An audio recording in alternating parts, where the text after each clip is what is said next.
Hello? Oh, what happened? I don't know.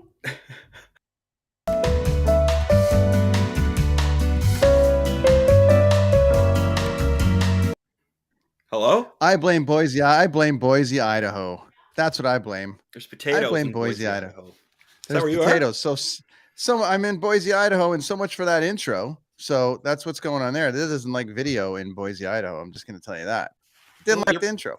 Did you put that Star Wars thing up, or does your room come with that? Oh no, that's a $2 purchase the other day at Marshall's in Minneapolis, Minnesota. Nice. What is it? It's like a Star Wars, like it glows and stuff. But Oh, neat. I think the new game now while I'm traveling is to just put it around the hotel in random spots. Cool. Right. So that way it's kind of like, because you've always got stuff behind you. I'm always in a hotel with lights and some kind of weird thing. And I don't know. It doesn't. Who knows what's under the bed at night at those places, man? Right. Do they still put? Hey, do they still put a Bible in every? It's usually in the dressing. Should we play that game? Let's play that game because I am in Boise, Idaho. It's usually, Stand by. Let me see. Usually by the drawer. You know where it usually is. All right. Da, da, da, da. We're checking to see. No Bible in the one side. Okay. How religious is Boise, Idaho? Let's see how far that would go. They used to have one. Like when I was a kid, there was always a Bible in the drawers. I'm thinking they don't have one. That's a fun game to play. You know why? Because they do. Oh, they do have one. Oh, okay, there you go. Yes. Look now at that. I'm just going to read a random passage. Here we go. Oh, no. Let's go with why don't you steal it? Now that would be wrong. Wouldn't that put me in a place? Wouldn't that be kind of ironic though, stealing the Bible? One, you should be forgiven for it. Yeah, Ezekiel. Where should I go? Is anyone watching right now that wants me to read from the Bible? Here we go. Where's Isaiah? The book of Isaiah? I don't know. Come on. I'll get back. Next week will be the Bible. You gotta highlight some pages when you're bored or some whatever. Yeah. We're looking for a little help. Anyways, hello everybody. It is the Kids on the Escalator podcast. I am in Potato Land. Potato. Idaho. I know. I'm in Boise, Idaho. And we're hanging out. And we're going to cover Idaho a lot like of to things. rock? Are the people in Idaho do they like to rock? Well, what's the single greatest movie from Idaho? I don't know. Footloose? Moving. Richard Pryor. Oh, that's a good one. Oh, I remember that one. Okay, yeah. Now the house and the bones and everything, you can keep that, but the pool we're taking with us.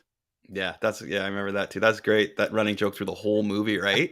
That was good. The best. Dana Carvey with everything. Oh my god, yeah. My buddy Cliff, who we're gonna bust his balls a little bit today. He was a big. I remember watching that at his place a lot, and the Dana Carvey thing in there, Teddy. He had like the split personality guy. He had like 5 different personalities. I haven't seen that movie in a long time. That's one I should probably watch again. It was great. It was great. So yeah. What's the weather like where you're at there? So Boise, Idaho. That's like it's like Midwest.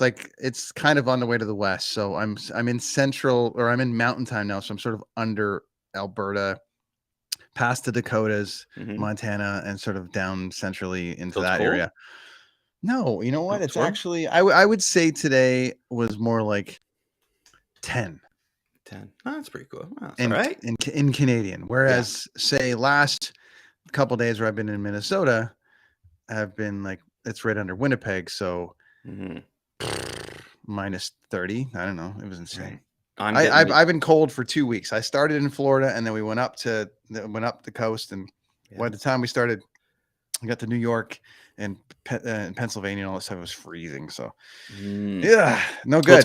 We're getting there. We're getting out of the grip of everything. COVID and everything. I see there's some Comic Cons that have happened, and I know the Vancouver Expo just happened. Yeah, I'm seeing lots of footage of Comic Cons, which I'm excited for, and even some smaller ones. There was one in Oshawa I saw that David Wildstar put on there for his pop culture events. Yeah, smaller SchwaCon. So his usually come around to Kingston here as well. So we're looking forward to getting Machete Comics out there to some of these smaller Comic Cons and meeting some of the people, because I like the people.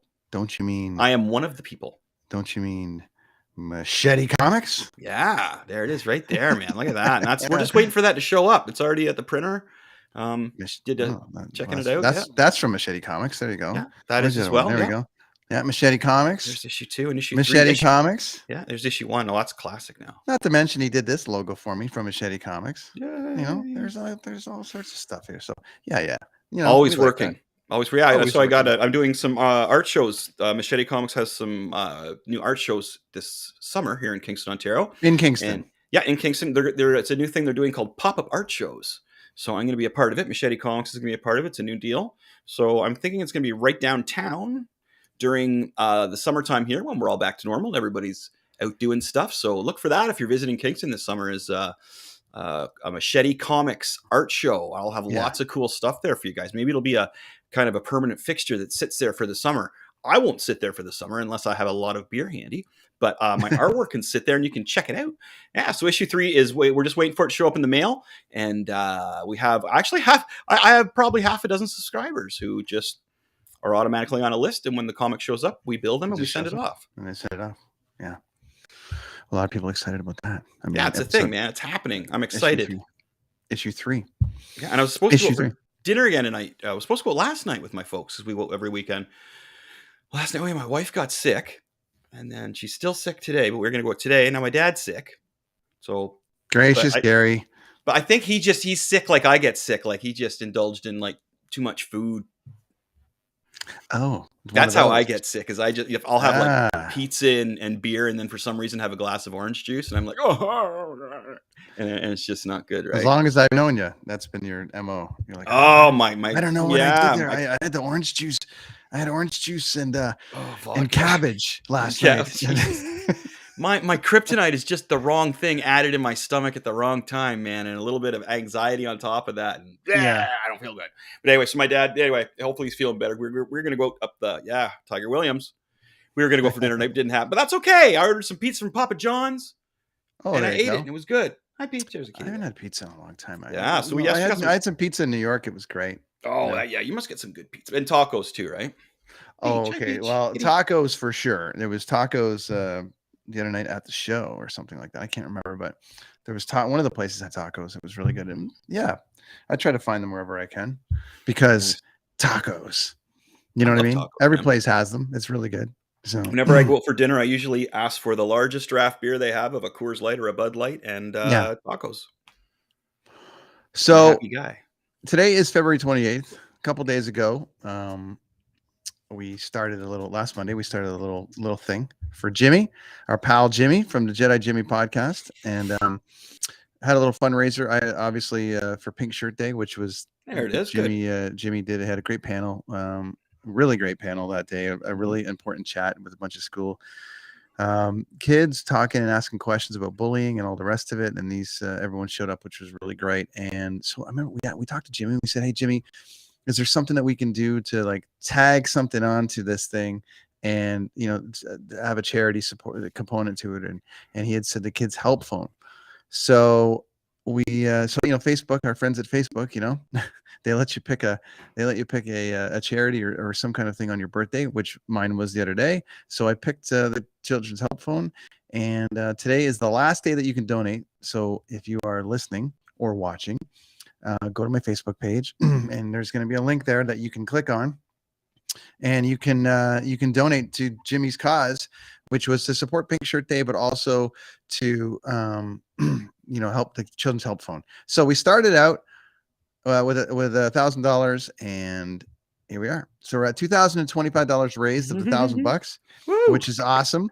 So we got about 7 hours left. Thank you to everybody all over the place that has helped donate to this, and you're all fantastic for helping the cause. And we were going to try to get Jimmy on today, but he's practicing his lightsaber skills, so he couldn't be here today. But Jimmy, we got a couple hours left. What time is it now? I guess it's done on the east, so I'd say we got about 4 or 5 hours left. I mean, $2,000, amazing, awesome, cool. Yeah, holy cow! But if we can get to $2,500 by the end of the show, that'd be amazing. Decent, huh? Yeah. So, really anyways, anyone that's feeling, let me know. Come to my Facebook page, Brenton Wayne Donnelly. Click on it. Let you put in like $5, $10, whatever. But anyways, we're at $2,025 for Jimmy, and that's awesome. So thanks everybody for that. So we'll get that gets donated whenever it gets donated. And big ups to Jimmy for doing all that. So, dude. Jimmy. All right, we got a lot of things to cover today. You are in a Leaf thing. I'm in a Leaf thing. I know. I got a wrestling shirt on. We got a wrestling shirt. I saw. Well, that's close. GCW wrestling. There's a Maple Leaf in the background. We are going to talk today about the release of this, which is coming out in a couple of days. The new Batman movie, which you're already in that mode. You're already like, I'm not sure I'm going to like it. So we're going to see how this is. We're going to see how this goes. About this movie. Yeah, really concerned. And so what we're going to do is, but a fellow Dean Blundell Network partner in crime here, we're going to bring in Rob Furnish, who has a great podcast on the network called Talkin Buds, and all they do is talk buds, talk Leafs, talk everything. And we've got a segment on here that we do occasionally called Nerds on Ice, because we still like hockey too. But without further ado, Rob Furnish, welcome to the show, buddy. How you doing? Look at that background stuff. I love it. How's it going, guys? Thank you for having me. I have to say, though, I was listening to you talk just there. Before we talk any Leafs, I have to know why you're concerned about the Batman. Whoo! Okay. Brent, should we get into this now? Because I got, I got okay. Well, there's a whole thing. So first and foremost, let's just remind everybody that there's a new Batman coming. It's the Rob Patterson and the Vampire Boy has stepped into the mold here. There's some really cool artwork from the show. Yeah, and my concern is not with him at all. I thought he looked super. Yeah, and all the villains look great and all the rest of it. But the Riddler, that's not the Riddler, man. I don't know. That's different. That's pretty. Yeah, it's Zodiac Killer. So anyway, do you want me to get into it now, Brent, or because I got? Well, let's go with I was gonna say we were gonna be are we excited about it? But we'll just start with you, Chris, and you can go. Cool. Rob, welcome to the show, buddy. Thank you. Thanks for having me, guys. Yeah. No, I love getting into this stuff. As I say, nothing's happened yet, so I'm not really it's not like the Star Wars stuff where I'm wanting vindication on anything. It's just, okay. So the trailers I've seen, there's a lot of Batman, there's a lot of Catwoman. Is this another Superman versus Batman movie? But they're just not putting it in the title between Batman and Catwoman. I don't get it. I don't get that at all. I want a Batman movie. So you got two villains. Come on. Two villains. Wow, is the story that lacking that we need to? You're scaring me. This is what I'm saying. I'm being scared. I'm asking: is the story that vapid, that lucid? Is the story that crappy that you need all these characters in here? Now, there's not going to be any time to flesh out this new Commissioner Gordon or anything about the police or anything like that.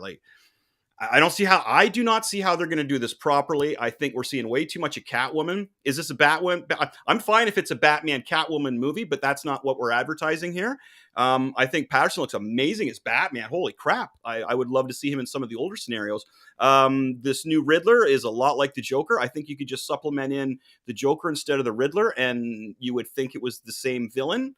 The cinematography looks good. A lot of the action looks great. I could see the Penguin's going to be involving the mob, and you're going to get the Riddler with the craziness, and then Catwoman's going to be put in there as well. There's my concern, friends. There's my concerns all right there. So the review embargo, I'm stoked out of my mind for this movie. The review embargo lifted today. It's getting universal praise. I think part of your concern about fleshing it out, it is bordering on 3 hours. This movie, so that should be enough time to sort of give us enough of a deep dive into these characters. I have the utmost faith in Matt Reeves. I was someone who wasn't the most familiar with his work until I watched his 2 Planet of the Apes movies, and those are films that I didn't have any sort of emotional connection to that story or that world, and his 2 Apes movies are far better than they had any business being. So I love him as a choice to direct this film. And I just think I'm so excited. The reviews thus far are universally over the top. It's got 90% on Rotten Tomatoes. The only ones that are remotely negative are people who I think were looking for a bit of a lighter tone. And this, obviously, from the trailers and the marketing, is very, very dark. So if you're into a dark sort of comic accurate take on the Batman, I think you're going to be stoked watching this.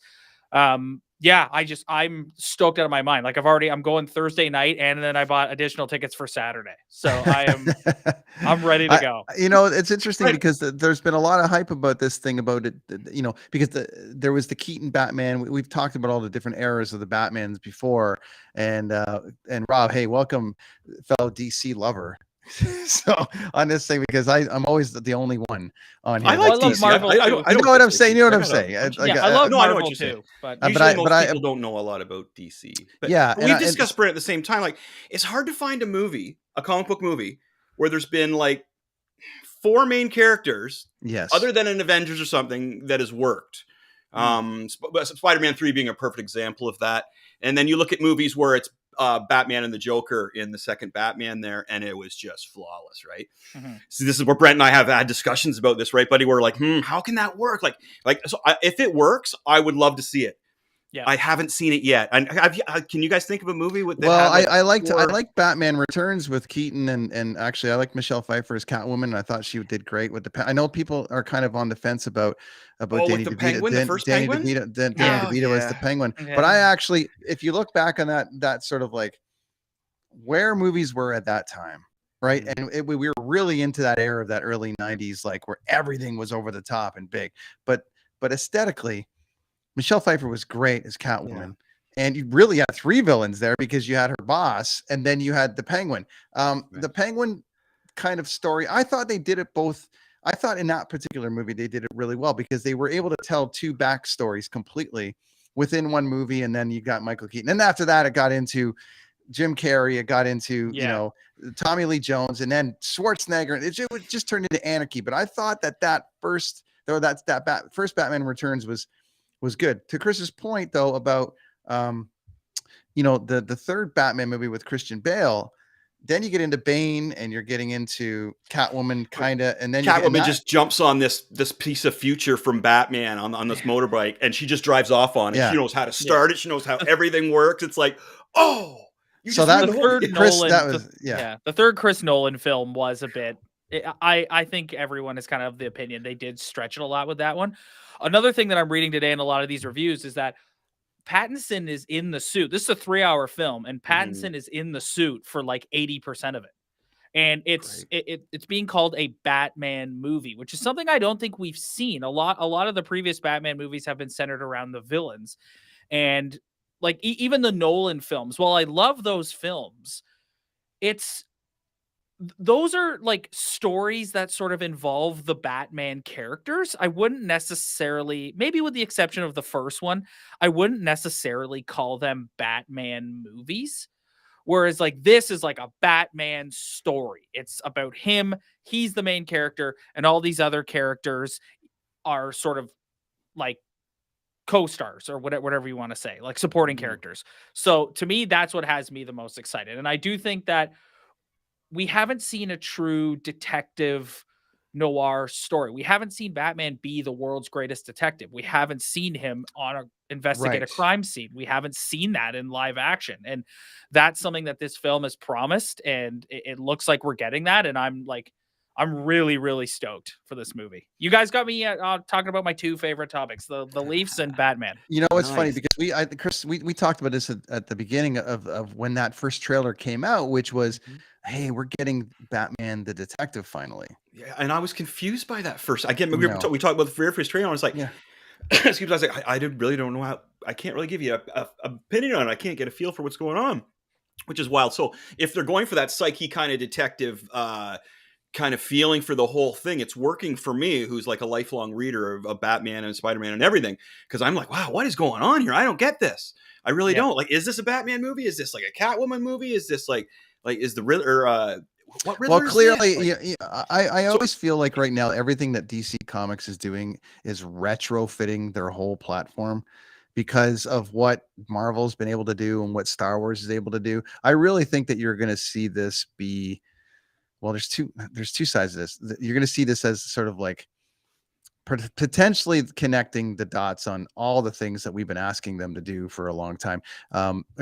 Chris, you were talking before about the Joker and the Joaquin Phoenix one, and I loved it. But he said if they avoid the canon and they don't do something with this and it's just on its own and he's not going to get involved.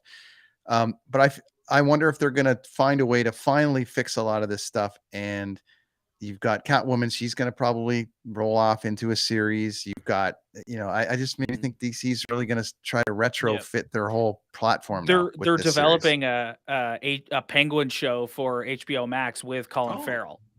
So, and they're also developing a GCPD show for HBO Max with Jeffrey Wright and this version of the GCPD. So it feels like Reeves is really building a Bat universe here. Well, and they do it so well. The thing is to that too, Rob, is, and I've been a massive proponent of Superman and Lois. I thought it was a great series, and you know, that Arrowverse has brought you know, that sort of like verse on CW has sort of crossed those worlds over a little bit. Something that they just haven't been able to get right in the movies at all.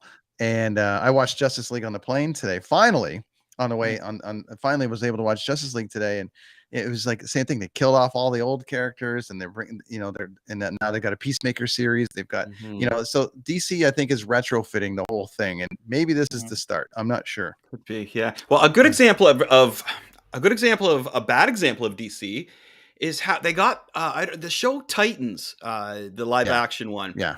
Man, they've really built a separate universe for it, but it's a really cool universe.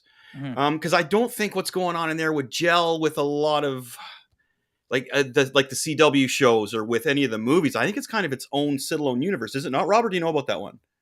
I believe it is its own standalone universe. Yes. And it's so dark. There's moments in that TV show where me and my wife watch, and we're just like, and we're looking at each other like, what? so many what the fuck moments in Titans that I really, really enjoyed, the darkness of it and everything. And there was they includes a lot of Batman stuff in there, of course, right? Because the last season was Jason Todd turning into the Red Hood, and that had the whole Joker going down on him with the crowbar, man. From behind. Which is my, you know, we talk about that. That's such a favorite. But Titans did it mint. Holy cow, they did it good. And then Dick Grayson had this Scarecrow nightmare about it, and he was the Joker beating down the new Robin, and the animosity between you. You're actually wondering for a minute, is this how it happened? Was it Dick Grayson? You're in the Scarecrow's. Oh, dude, I thought Titans was really, really well done. You know, it hit on the darkness, and anything that's death in the family, I'm all for too. Oh yeah, 100%. High 5 or high 10 on that, brother. Yeah, we all love that. That storyline was great. It was so. It felt so real. Has DC gone? I find that Marvel has been relatively lighter fare, and DC has never really taken that approach outside of those early Superman movies way back in the day. But and even what is it? They had Man of Steel, and then before that they had Superman, right? Returns or something. With, Superman Returns, what's his name? And that was a little bit. That was kind of serious, but not really.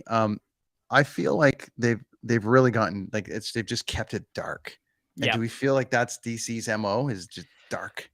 I think so. Dark. Like you should zig it while Marvel zags. Like I think part of the trouble they got themselves in with the Justice League and is they kind of rushed it because they were trying to sort of replicate what Disney and Marvel were able to do with the Avengers, and you just can't replicate that. So go your own way, do your own thing. And it starts with whether you like Joker or not. Like I have mixed emotions on that film, but it's an R-rated film. Mm-hmm. And this film and everything we're seeing about the Batman it's a PG-13 rating, but I read several times today that it walks that PG-13 line, and it is dark and it is violent. So I think, like, why not? But if you look at some of their other solo movies, like Aquaman and Wonder Woman, those are lighter. Like those aren't necessarily like super dark. So maybe if you're gonna like pick and choose your characters, and I think with the Batman IP, like it works to go dark. There's a lot of people that want that, so go down that road with that character, and it doesn't have to be a one size fits all. Maybe like Marvel is. Like just let Marvel be Marvel, and you do your thing, and you don't have to be them. You don't have to copy them. Right. So what did you think of the Schneider cut of the Justice League movie there? I thought it was significantly better than the abomination that was released in theaters. It made a lot more sense, didn't it? I watched it, and at the end of it, I felt a lot more satisfied and a lot more like, okay. Yeah, pause for 1 second. Did I say Justice League or Suicide Squad earlier? Oh, Suicide Squad. Oh, no, you said Justice League, but I knew you were talking about I meant Suicide Squad. Right. Sorry, yes. Let me correct myself. Yes. Go ahead. Anyway, it was much better. The characters were more fleshed out. It made more sense. We got they sort of tried to rectify some of the mistakes they'd made previously. Like I thought the characterization of Affleck as Batman was much better. He felt more like Batman as opposed to this like angry, like kind of stupid guy that he was in Batman v Superman. Superman, the one criticism that Henry Cavill's Superman got through all those 3 films is that he was never really like the heroic symbol of hope Superman. They went with this like realistic, he's an outsider type thing. And I think when he comes back and he flies up and he's got his black suit on and he's in front of the sun, it's like you're watching it and you're like, finally, this is what we've been waiting for. I thought Darkseid was cool as hell. It's definitely, it's kind of a shame that it's just going to stop and we're not going to see where that story goes. But I mean, that's what I wanted to discuss next. Yeah. That's just a byproduct of what they did. Right. So those bits at the end, what I wanted to discuss. So now how old is Batman supposed to be at the end there? Oh, he's got to be in his 50s. At least. Okay. Yeah. So check this out, buddy. This is my mind. So the Joker he's talking to at the end there is not the same age as him. He's much younger. I'm thinking that's Jason Todd, and they could have went like, and because the Batman at the end he's like making a deal with the Joker, and it almost seems like he has like a remorse caring for the Joker. And I'm looking at this Joker and I'm like, that guy is so young and he's such a hip Joker. It's like, that's effing Jason Todd. And what a twist that would have brought on to the next deal. Like, what? I don't know. That's just me. What do you think of that? There was that rumor floating around. Oh, was that okay? Rumor, right? That rumor was floating around that it could have been Jason Todd. Okay, Jared Leto's Joker could have been Jason Todd. I thought that was mine, buddy. And that's just too bad. That's just too bad because then I just wouldn't watch the movie. Yeah, it was Jared Leto. Joker too, right? Like, because it just that Joker didn't make sense, and then he was so young, and oh wait, that's not the Joker. That's friggin' Jason Todd. So the storyline. Yeah, it's a shame that it's just going to kind of go up in smoke and like you won't see where it goes. But like they kind of did that to themselves. Like people didn't like Batman v Superman. That movie didn't do well critically, and so they panicked and they like redid that entire film, which is the version that we saw in theaters with Henry Cavill with his mustache CGI'd out, so his lip is like all he's talking. And it's like they kind of did it themselves, and now they're trying to right the ship and go in all these new directions. And I know the plan was initially to have Affleck, like this Batman movie, this concept of this started as a movie that Ben Affleck was supposed to star in and direct himself, and he was the one who was like, I'm done. Like this has just been kind of a pain in the ass, so I'm out of here. And then it was handed to Matt Reeves, and here we are. And now all these other Justice League characters have sort of been spun off into their own stories. And I don't know. We also have Flashpoint coming out, the Flash movie coming out in November, which sees the return of Michael Keaton. Yeah. So absolutely. You're getting a couple of versions of Batman and throughout the next little bit. There's no question who Warner Brothers. There's no question who Warner Brothers cash cow is, man. They're just putting him in everything. Well, we talked about that too. Chris and I've talked about it before.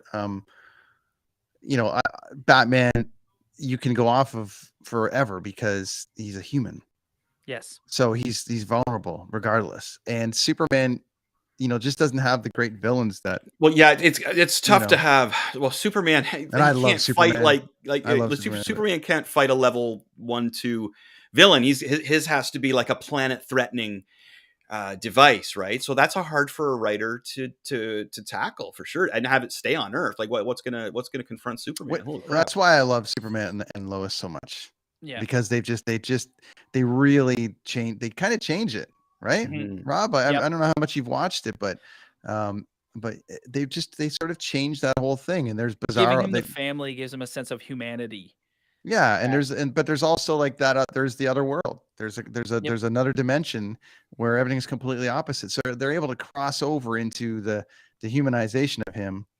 Anyways, we're off topic from Batman, but I just think that what they've done with Superman and Lois and the Flash universe and all that stuff, it's been amazing to sort of why TV gets it right, and they just haven't been able to get it right in the films.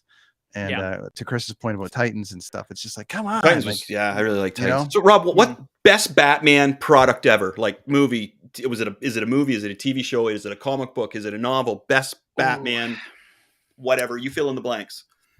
So I've got a couple here. So for film, it's obviously up until this weekend, and I'm not going to include this film coming out because we haven't seen it.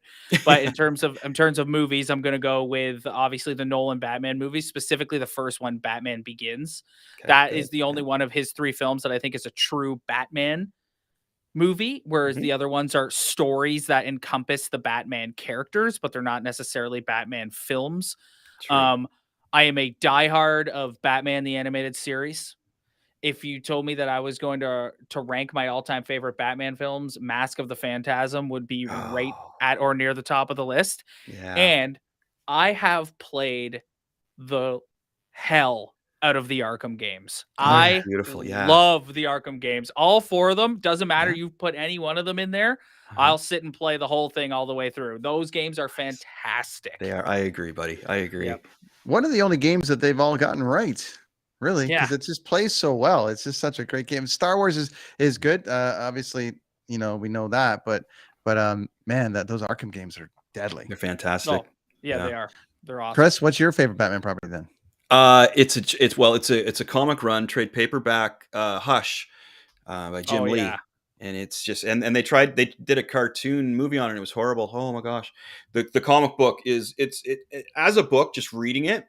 It's a detective story, and I think at least 3-4 times, man, I thought I had the villain, the killer picked out, and this story twisted on me. And then at the very, very end, it made me question whether I was right or wrong. It was just brilliant. And the artwork, Jim Lee, is just, it was brilliant. I have seen a couple of places that the new film is heavily influenced by Year One. Oh, nice. And Hush. Oh, beautiful, man. Beautiful. Yeah, Jim Lee did a real good job on him. Yeah, that series, man, was so adult. It was so brilliant. That's what I like about Batman, the detective side of it. Yeah. And I'm loving to see this flesh out the way that Rob's talking about it, because now you got me more excited, my friend. And I like it. See, that's why I like doing this show too, because as I mentioned too, because sometimes I come in here with I'm thinking, I get all down on it. I'm not really down on it, but I get concerned. And then I start talking to other fans about it, and I'm like, that could turn this way. Way to go. If you worry about it too much as a person like myself, who's into it so much, it's funny, Chris. That's kind of funny about that is that. So we had Dean and Locke on here before, Rob, and they weren't into Wanda, and we had to bring them kicking and screaming into Wanda. Yeah. And by the end of it, Locke and Dean were like, man, it was great. And I was out, but now I'm in, and it was amazing. And Chris just kept saying to stick around. 4, 5, and 6 will be better than 1, 2, and 3. And then 7, 8, 9 are going to bring it home. And then you're going to look back and realize it was incredible. And I often don't, I never really see Chris get too down on something coming in. Usually he's like, I can't, it might be in post. So he's like, I can't wait to see Eternals. And then he's like, or he goes, I can't wait to see this. And it's like, this is you one see of the those first people that see a trailer online and act like they know the whole movie and they're tearing it apart. It's like, hey, stop doing that to my movie coming. I want, This is the first one. This is the first one where I've seen Chris go, oh man. No, I'm concerned, but I'm stressing that I'm not hating it. I'm not dissing it. I'm concerned because I want it to be good. It's not like, I would never go out a trailer. Wow, screw this. The trailer sucks. I'm never seeing it. Like I wouldn't do that. That's. Question for you both then, because we named this the Kids on the Escalator podcast. Obviously, Rob, you probably know where that's from. But I hold Kevin pretty high as far as like his review of things. I would Chris to me is with him, and Rob, you're part of the club now. So it's one of those things where my go-to knowledge as far as like the casual viewer, I'm in on some stuff, but I'm not as deep as probably both of you, but I can get deep on some stuff. But the casual listener or viewer, I'll watch a Kevin Smith. Like when I watch the Kevin Smith review after, say, he did the Star Wars, it's kind of interesting. I'll watch him and his reactions, and his reviews are like 2 hours long because he'll do one of those scene by scene breakdowns. I did this and this, and I couldn't believe this happened, and I couldn't believe this, and I just think they're amazing. But that'll get me stoked at post watching it to go, I missed that or I missed this. How it's funny because I really hold him in a high regard, and he loved those Star Wars movies. I'm kind of thinking that maybe he just didn't want to diss his friends because he's really good friends with those guys. Yeah. But especially coming out of The Force Awakens, listening to Kevin review The Force Awakens, he was crying. He's like, oh, then there's Chewie and then Han. Oh my God. And he was crying. And I'm like, okay, well, this is, I mean, Kevin just nailed it. I would default to Kevin on the Batman too. I would go, all right, what's Kevin saying about the Batman? If Kevin goes, it's shit, then there's a really good chance that it's going to be shit. Who do you guys go to for your kind of like outside of what you know internally? That's funny. Nobody. Who do you go to that you would be going? Go right to Rob. I don't go to anybody, man. And this is a point that I made with, and you know what, we have had discussions on this because I've been a music composer, paid to do that. I played in a band, and I'm writing my own comic book. And I've come to the conclusion in life that you make your own opinion and you don't ask anybody's else about it. Sorry, I'm saying whose opinion would you agree with? I'm saying, would you watch Kevin's after that and go, oh yeah, he nailed that, but he missed this? Like, do you watch anybody for that post? Oh no, I don't actually. It's fun. No. I get into, my brain is so crazy when it comes to this stuff, Brent. I can't fit anybody else's opinion in. That's right. Rob, what do you think, bud? I would honestly say Kevin Smith for myself as well, just because I love his format and I think he does a great job of recapping things and adding the humor element. There's another podcast that I listen to of these guys who are based in LA called The Big Thing that I really like, and they kind of do the same sort of thing where they review movies and films and stuff, and sort of the same mindset as me. But Kevin Smith is definitely like, the guy's got a podcast called Fat Man on Batman. So I'm definitely that's an amazing one. Yeah. I'm definitely going to be looking for his review of this movie. Sure. And that would be post of it, obviously. And we have access to one of the great minds. I mean, Chris is a published comic book artist. He so I have access. I'm always trying not to comment. I have access to his brain at all all and this is Rob. I don't know if you've seen some of his stuff, but this is some of Chris's stuff here. He's got this great comic out now called Skeletron coming out. But nice.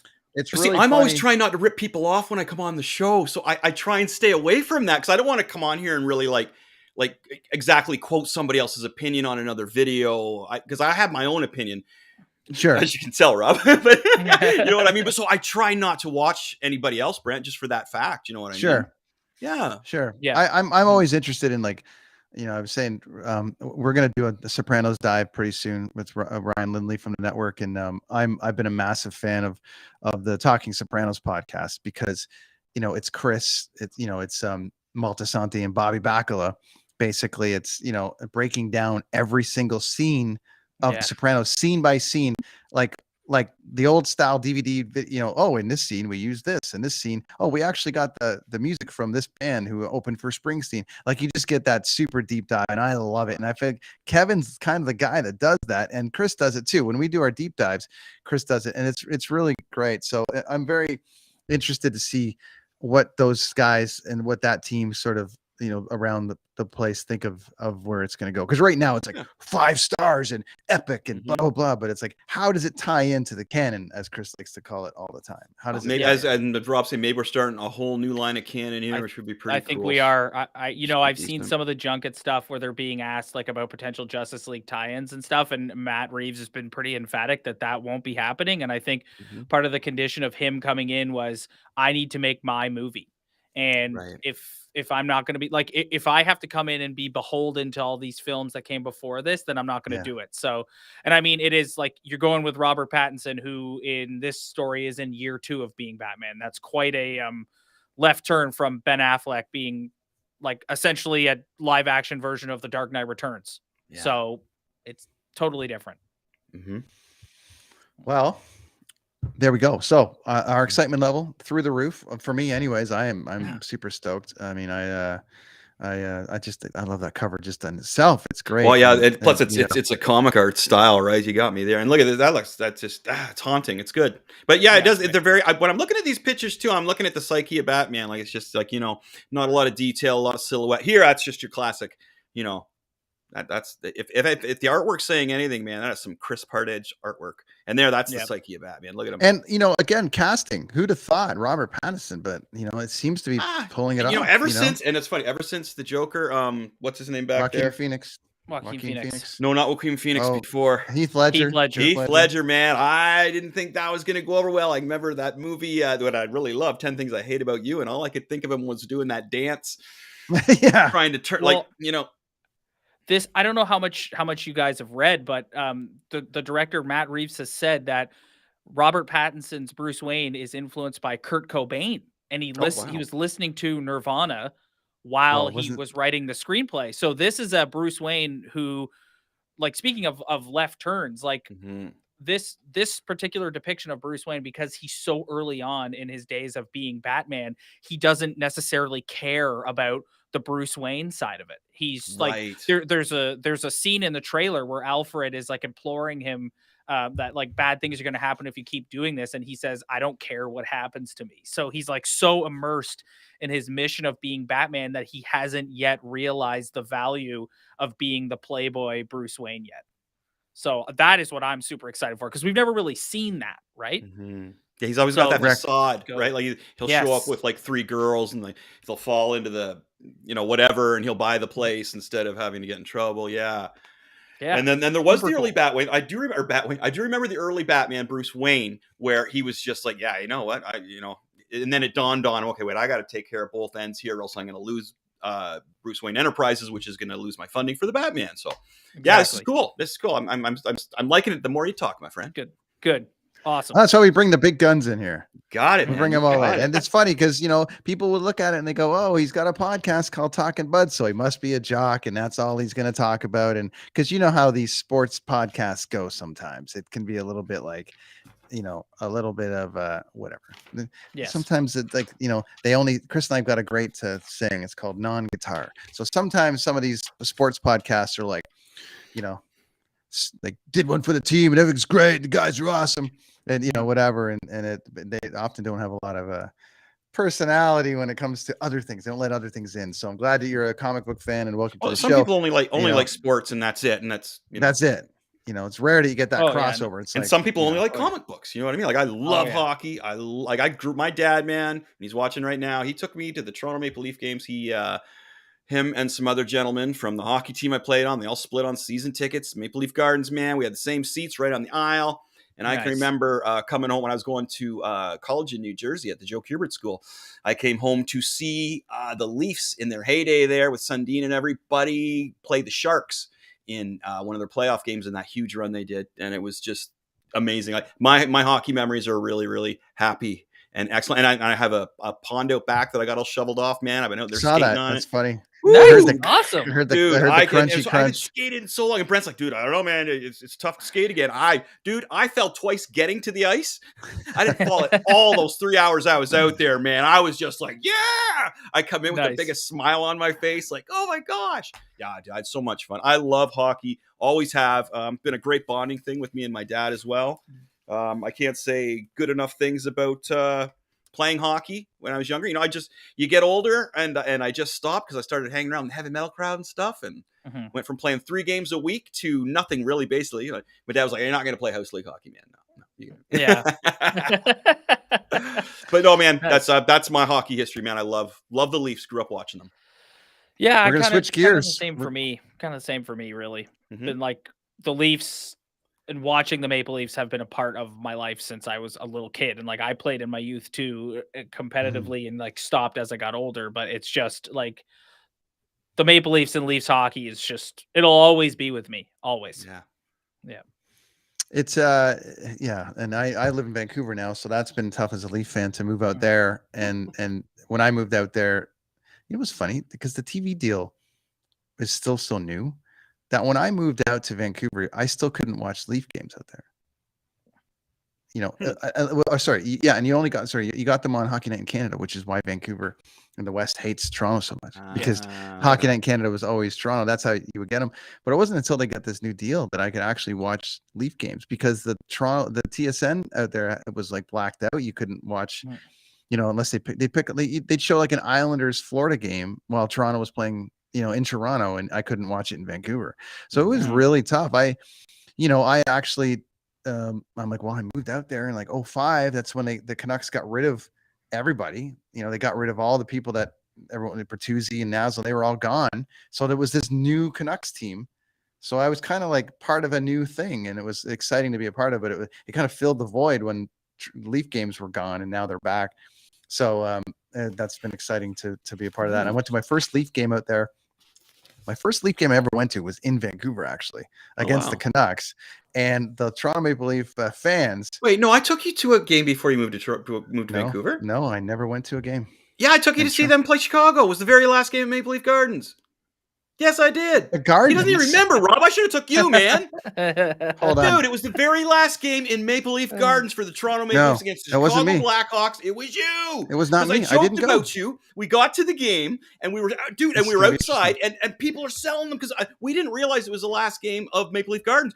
And me and you were like, holy shit, we could actually sell these and make a mint, but we went and saw the game instead. Dude, no, man. And I remember you were so unimpressed. You were like, well, I thought it'd be a little more exciting. And this is back when my dad, it was the end of the season tickets. So, I don't remember. Honestly, I don't. It's funny because I should have took you, Rob. Damn. I don't remember because I never went to the Air Canada Center. No, dude, that was you. Like I'm remembering vividly so many little things about that now. The more I bring it up too, because I remember the moment we thought about selling the tickets. That's funny. Because I got to Vancouver and I was like, story out of the water on you, didn't I, buddy? There you go. Yeah, I mean, fuck, whatever. So, anyways, the first game I went to was with Chris, and I was unimpressed. We almost sold the tickets. I guess. Fuck. That's Chicago Blackhawks. I don't. Some of the things you remember that I don't. I remember. Yeah, you see, he's pretty convinced. I'm. Yeah. No, dude, I am that 110%. 110%. I bet you my dad's on the other side going, oh, yeah, I remember that, Chris. I remember those were the last tickets. I guarantee. Yeah, good. 110%. Well, thanks for taking me. Because it wouldn't have been, wouldn't have been Dent. And you were the only two guys I was hanging out with, man. Yeah, No, it was you. Like 110%. I feel like I would remember Maple Leaf Gardens. Anyway, buddy, 110%. Anyway. So here's our question, Rob, and I put this out on. Hold on, we got to do the thing. Hold on. What? Oh, our graphic. Boom, Nerds on Ice. There we go. Here's our question that we put out to our listeners, general public today. Okay, we're looking at the Leafs today. Okay. Yes. We want to help the Leafs. We want to help them into the playoffs. You can take any player from any era in the past, Leaf player, sorry. You can take any Toronto Maple Leaf player from the past, any era at the height of their career, and insert them into the Leafs right now. All right. So now most people are suggesting, I know, right? So I can even list these first if you want to think about it. So my two, I think you need somebody big back there on defense that can kind of help anchor and stay back, but yet score. So I was going with Boreas Salming and or Cujo in net, because I'm talking to my dad about the Leafs back in the day when Cujo was there and Wendell and everybody. And I was like, who was their star defenseman? And my dad's like, Caberlet? And we couldn't remember. Caberlet. We couldn't remember his stud defense. And it was like, because it was either Belfour or Cujo in net. So I would take Cujo and or Salming. If I could get both of those guys on this team today, I'd be laughing. Okay, Rob, any ideas or more time? No, I'm also gonna go with Curtis Joseph. Honorable mention to Dougie Gilmour, my all-time favorite Maple Leaf, and him or Mats, because I think that leadership element, especially with Tavares currently struggling, would be a welcome addition. But I'm gonna go with Curtis Joseph as well. Nice. Oh, look at that! That's a fantastic. Look at that hair. Yeah. Does the hair come along? Yeah, that is outstanding. I'm gonna go with Curtis Joseph. My brother and I on the pod for weeks, like everyone else, have been banging the table saying they need to go get a defenseman. They need to go get a defenseman. Their blue line is not good enough. However, if you look at the way Jack Campbell has struggled lately and how Peter Mrazek has been so throughout the year, I don't care if you have Victor Hedman back there. If you can't get a save, it doesn't matter. Right. And Curtis Joseph, to your point about not remembering who their defenseman was. Yeah. Curtis Joseph single-handedly swept the Ottawa Senators himself. Yeah, brother. Yeah. So he would be my pick. No questions asked. Nice. 100%. Yeah. Were they the best team to not win it, to that Toronto team? Because remember, they lost to Carolina in that 1 year, that third round. They lost to LA that time. Lost to LA. That famous Gretzky non-call. The 90s. Right? They had the two teams in the early 90s, and then they had the early 2000s teams. And they lost to Carolina, and then they had a couple years where they lost in the second round to the Devils. They were just buying the team up too, right? Like I remember when what was that one line? I think they had Renberg on there, McGillney, and Sundin on one line. Was it maybe somewhere that? Like, wow, man, I know. Killer. And all the guys that came through in that era too, like Joe Nieuwendyk and Ronnie Francis. And Gary Roberts. Gary Roberts. Oh yeah. There's another one. There's another one too, man. There's another one. 93 in LA. I can't remember, my friend, if it was 93 in LA. Yeah, it was. Well, 93 was LA because the story is we would have won the cup because we would have played Montreal and we would have beat Montreal like woulda. And then the following year they played the Canucks in the West Final in '94. Yeah. Which is and the Canucks put them out. Final. So Brent, who would you throw in there? Okay, well, we're gonna have two different conversations, right? We're talking about like our favorite Leaf players of all time. Well, no, this is who would you put in the Leaf team right now to help them out from any era? You know, as we were saying, Curtis Joseph, both what a different time. You know what? I'm going with Grant because Grant can take 100 shots a night and he'll let in 7, but the team will score 10 like they did the other night. So it's fine. Let's just keep going. But I'm a big Grant Fuhrer fan. So we all agree they need a goalie. Okay, here's some suggestions from our listeners. So we've got Wendell Clark is our winner for the most vote.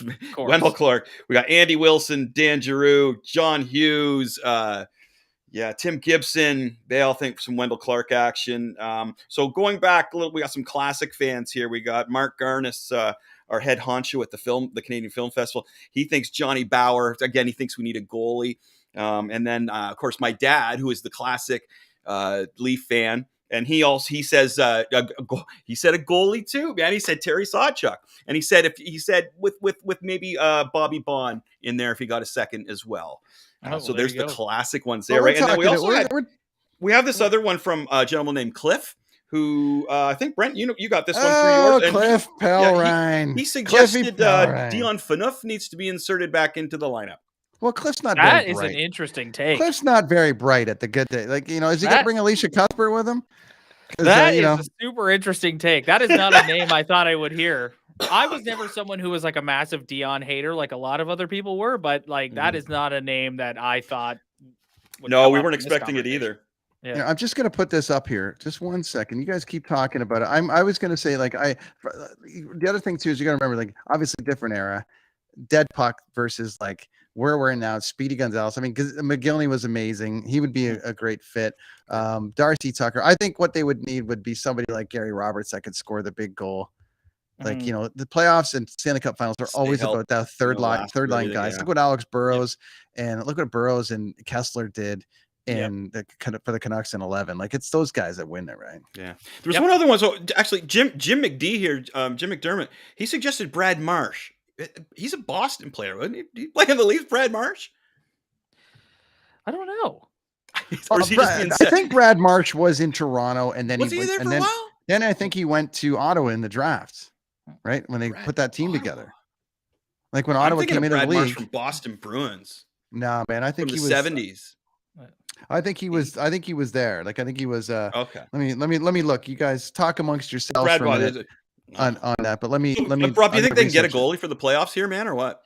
I don't know. We actually talked about that. We did our latest episode yesterday. Cheap plug, and that's exactly what we talked about. Is with Campbell struggling, what do you do? Do you just do you wait and hope that he figures it out? Because you're not winning anything in the playoffs with subpar goaltending. That's why I think a lot of people have sort of zeroed in on this, and I think Jack Campbell is in a mental slump, and I think it is something that, like, if given time, he can probably work through.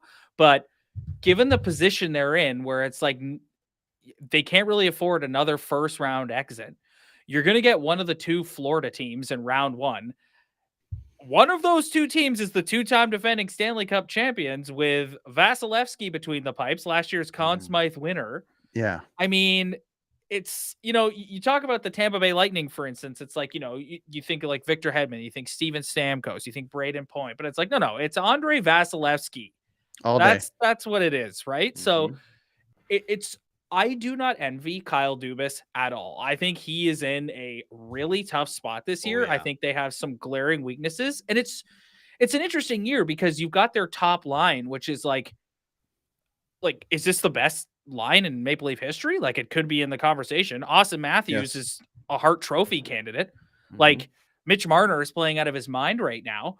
So it's like, what do? Do you go and get the defenseman that they desperately need, especially if you're going to put Muzzin on LTIR and get that $5 million in cap space? Or do you say, listen, we're in a situation now as an organization where we can't afford another first round exit, so we don't necessarily have time to wait for Jack Campbell to figure a way out of this. But there's also no guarantees that just bringing in Fleury or somebody like that is going to be the fix, because they could just all of a sudden shit the bed. Like, you just don't know. It's all streaky. Goalies are so streaky though, and I you got to do something though, because goalies are so streaky, right? Goalies are like, they look what's happening with Demko in Vancouver. I mean, he's the Curtis Joseph. He's the guy's just slaying games left and right. Not to mention what he did in the playoffs a couple of years ago, and almost put them over Vegas. Toronto hasn't had that. To your point, Chris, about Curtis Joseph and stuff, Toronto hasn't had a goalie that's lights out in a long time. If we jump in the DeLorean and go back to November, we're all talking like, is Jack Campbell a Vezina candidate? Yeah, when it matters, and this is the thing, the consistency that Toronto, you could always know Curtis. Curtis was pretty damn consistent. Honestly, Curtis Joseph, his mind, right? Like, those goalies, man. Like, that's the thing I love about goalies, is all of a sudden you're in the playoffs. You got this kid. Two goalies get hurt. You bring up this kid that nobody's heard of, and he goes all the way to like the playoff, the Stanley Cup Finals, right? I love the way these goalies will get it, and then, but sadly, he'll go in this next season, and you won't hear from him again.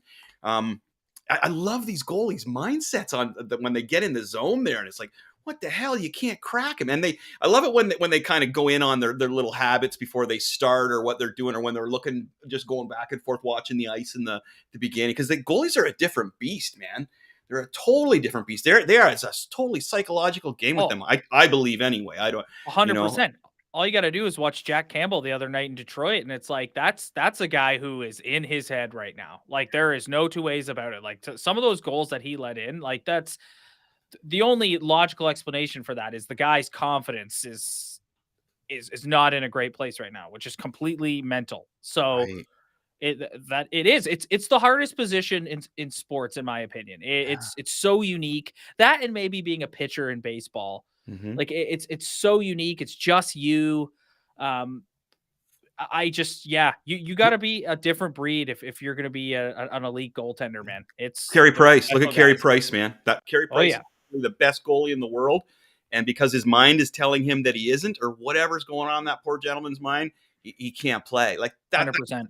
Man, I feel really bad for him. Like we've talked about anxiety on this show, and I've had it from some stuff that's gone on, and man, that stuff just shuts you down. But goalies, holy, like, some of them, you almost think they have like the shields on, and they go to the rink. They don't talk to anybody. Don't talk to the goalie, man. Leave him alone. Yeah. He's doing something weird over there. No, just leave him alone. Yeah, well, the coach's job also, though, is to coach the team and recognize. So there's two ways about it. Like, when Tortorella sat Luongo in that outdoor game, that was it. He was out the next day. Gone. See ya. Right. And that just happened with another guy. He criticized the goalie. On one of the, and I think it was the Oilers, wasn't it? And they got rid of him. Yes. Yeah, and the goalie's the coach's job, right, is to get the most out of these players, but also do what's best for the team. And I like to go back to there's two things. You go back to 93, like the playoffs, right? Like, and everyone, all Leaf fans, we all like to go, they would have won the cup, blah blah blah. But it's like anything in sports. It should never come down to the last minute of anything. People are like, oh, the Super Bowl or the playoffs in football, and it's like the overtime rules. It should never come down to overtime. You got to get it done, or you don't. And if it does, which is amazing and exciting for us, but then it's not his fault. If he lets a goal in overtime, it's over. You have 9 other guys out there, or 12 in some cases, if you're rolling all 4 lines, that have an opportunity to go out there and score. It's not just the goalie. And when I look at that example in Vancouver against Boston, Luongo's numbers were shit against Boston. They put him in game 3. Okay, sure, he loses. Put in Schneider in game 4. If he loses, you're not any further ahead. But if he wins, or whatever, you know what I mean? Like I'm just saying, like, I know Luongo ended up winning one, but it's like all of us, like, they won the Jennings that year together. It's like, What's wrong? The kid's from Boston. Fucking put him in there. I want to go shit the bed. That's team. And that's like what a coach's job should do. And that's where Vino failed. Vino should have been like, I'm sitting you. One of these two games, pick one. You're not playing. I'm putting in Schneider. We're going to see what we got.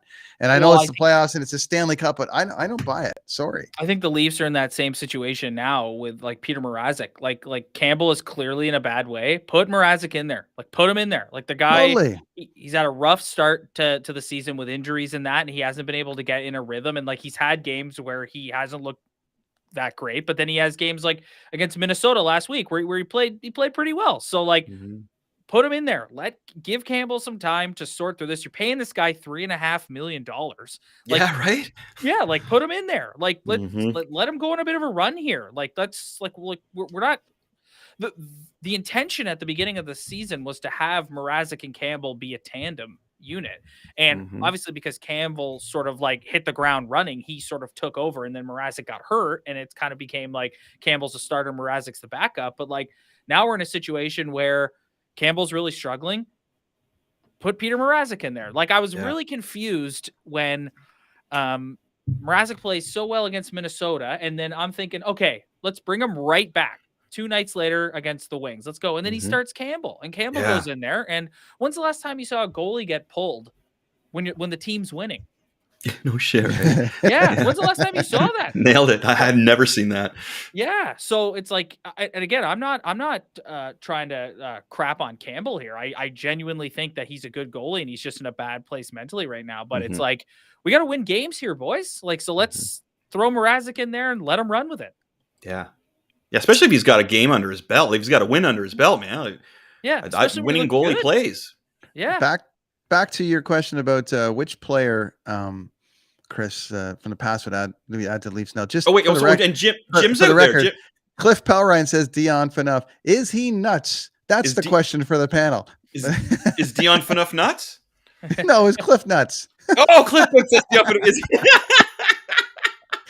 It's Cliff nuts. Cliff Pelrine, are you nuts? Are you nuts? Are you out of your mind? All right, I get you. Dion Phaneuf. Only if he brings Stems Blondie there. So Jim McDermott is watching. Hi, Jim. How's it going, buddy? And Jim says that Brad Marsh played on 6 teams. Yeah, Brad's the six team guy. Yeah. So he would have been on the Leafs on one of those teams. Okay, Jim, right on, buddy. Thanks for clearing that up, man. I think Brad Marsh was a big player in NHL '94. Oh yeah. I think Brad Marsh was a big deal in NHL '94. Okay. If I recall. Nice. Handful of minutes here, fellas, and then we'll go. But and there's a game on right now. Actually, they're playing Washington. Yeah. Cliff's keeping us posted. It was 1-0. But for Leafs. Okay. Yep. So there we go. But the other thing that I wanted to just kind of address or ask was your favorite Leaf players of all time. Really, let's just go right to it as far as what are your personal Toronto Maple Leaf players of all time. Rob, I don't know how old you are, but I'm thinking that there's probably 3 different eras here ish. You know what I mean of players. So let's start with you, buddy. What's your favorite player? All-time Maple Leaf, Dougie Gilmour. My childhood was watching Dougie Gilmour play hockey. Kingston! As a Toronto Maple Leaf. So all-time favorite is Dougie Gilmour. Special shout out to Mats, Cujo, Wendell. And I'm going to be honest with you guys. Like, I don't take a second of watching Austin Matthews play hockey for granted. Like, I think this guy is, for years, we had some rough years here in Leafs Nation with this hockey team, and having a hockey player that is right now in the conversation, in my personal opinion, at this moment in time, he is the best hockey player in the world. And I don't take that for granted at all. And I know he's only got a few years left on his deal, and they got to move heaven and earth.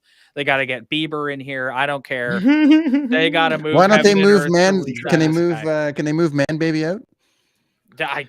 Well, do whatever you got to do money wise. I don't know. Like I said, if a condition of him re-signing is to give Bieber a job with the team, then hire Bieber. I don't care.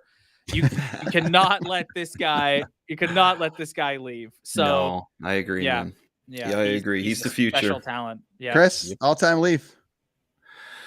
Oh man, okay. So yeah, as we go back, so growing up, I liked Mike Palmetier, goalie, was amazing, and plus he broke his arm, and I sent him. Yeah, there he is, man. I loved it. Hockey mask. I used to draw pictures of it all the time, but I sent him. I drew a picture of him and sent him a get well card, and he wrote me back. He sent me a postcard picture of himself and a letter thanking me for the picture. Like I was just a little kid, man. That blew my mind. It was like Mike Palmetier wrote this, like mind blowing.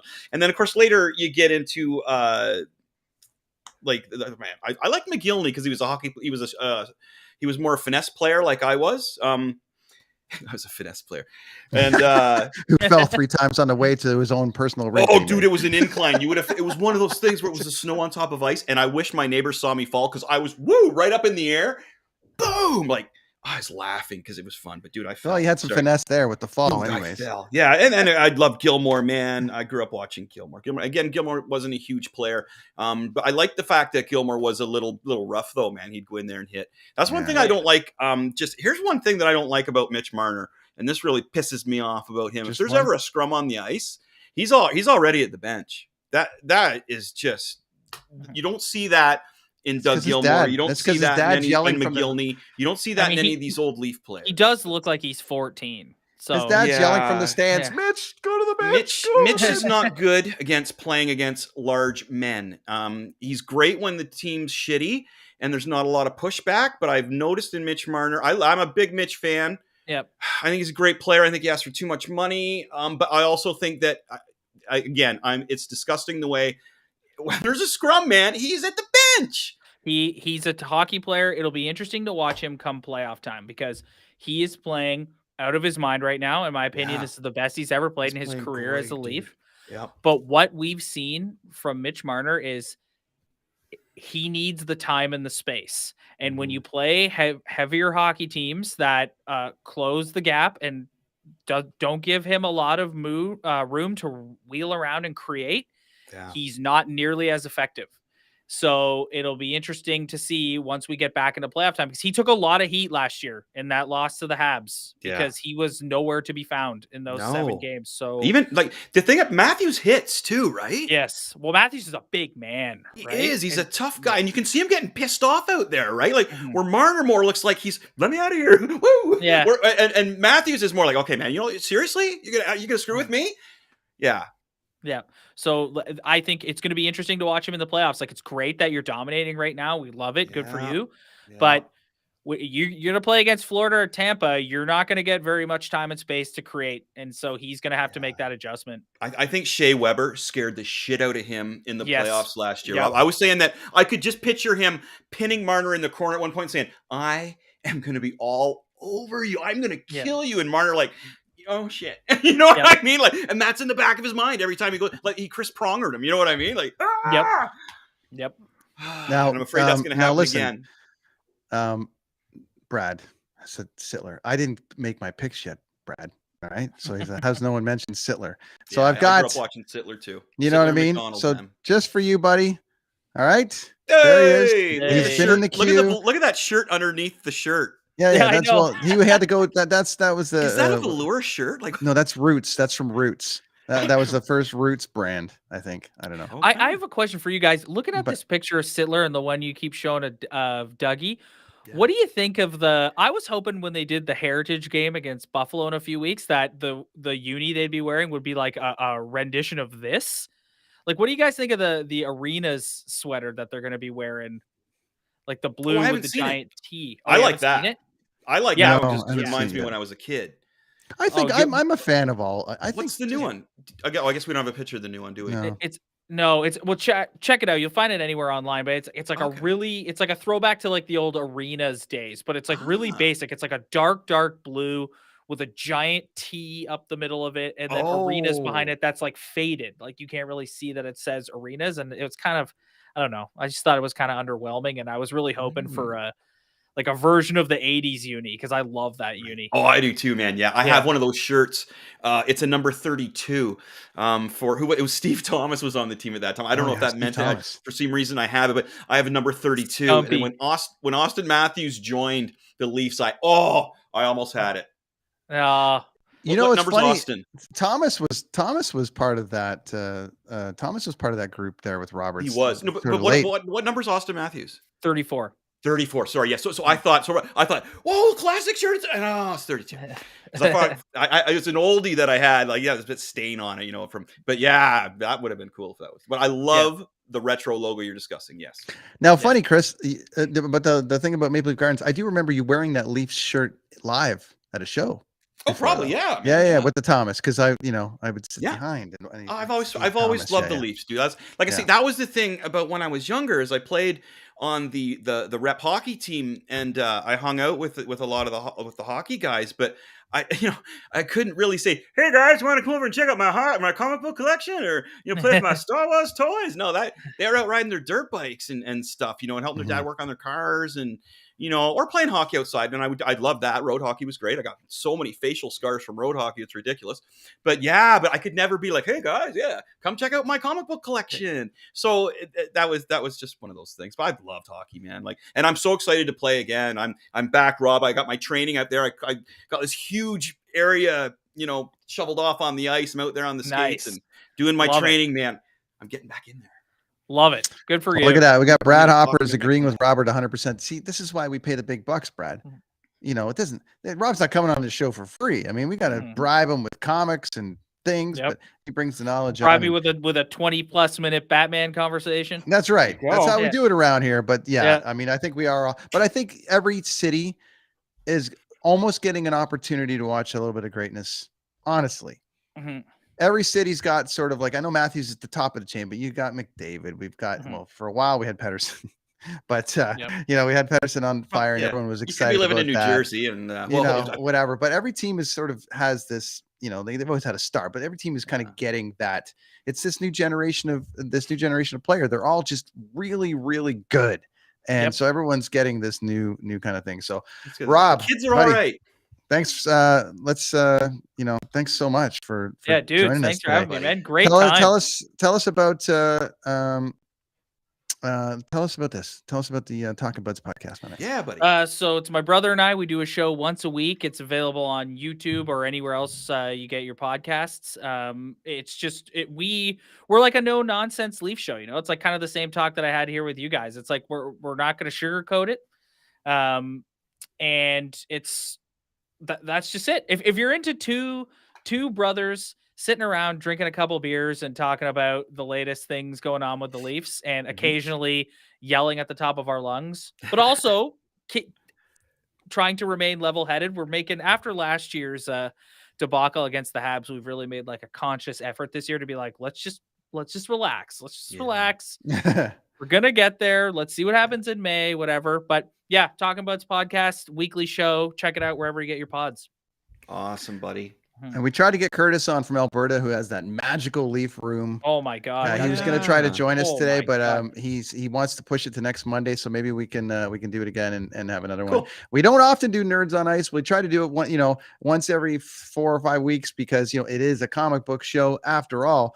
Rob, you're welcome anytime to come on, my man, and definitely want to get your review of the Batman.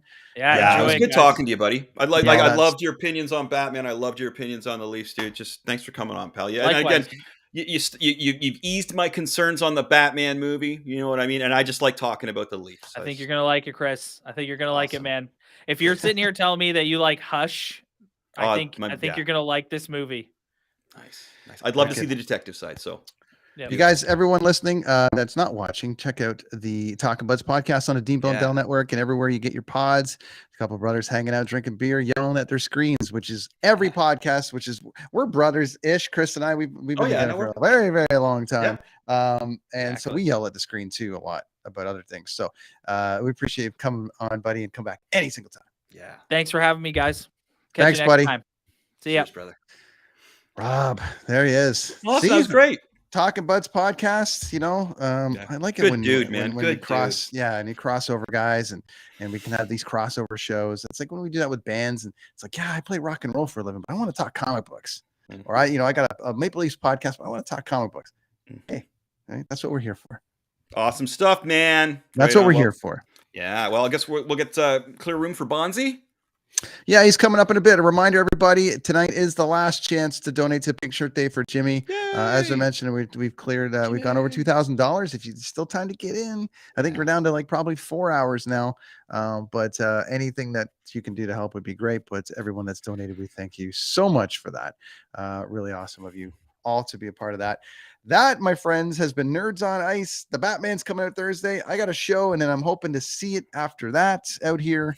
I wish I could see it with you, brother, but anyways, I won't be your way until April. So anyways, soon enough, we'll be hanging out doing some stuff. Yeah. So I got a sick wife here today. So that's the Kids on the Escalator podcast for a Monday night, everybody. Good times. Rad dudes. Thanks, everybody.